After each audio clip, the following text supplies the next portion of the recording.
Hello, sandwich aficionados. Get ready for a taste explosion, my friends. Today we're crafting the Nacho Fiesta Stacker, a sandwich that's as bold as it is delicious. Now let's give our veggies a little chop. Cutting onions always brings tears, doesn't it?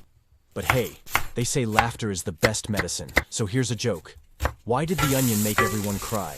Because it was appealing. Time to add some magic. Sea salt, turmeric, and oregano, a trio that turns veggies into a symphony of flavors. Fry until soft, and you've got a veggie fiesta. Now let's talk pork. Did you know pigs are really smart? I guess that's why this pork steak is so genius. Pound it, add salt, cheddar cheese, smoked pork cold cut, and wrap it up. Porkception. Time to give our creation a crispy coat. Flour, eggs, and nachos. It's like giving our sandwich a crunchy hug. Into the pan we go. Fry until golden. Our sandwich is getting a sun-kissed tan.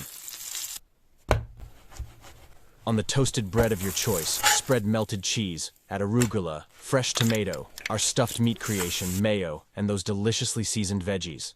And hey, did you know nachos were invented by accident? Now that's a crunchy twist of fate. And there you have it, the Nacho Fiesta Stacker. Layers of flavor, a symphony in your mouth. If your taste buds are dancing, hit that like button, share the fiesta, and subscribe to Lord Sandwich for more mouth-watering adventures. Until next time, happy sandwich crafting.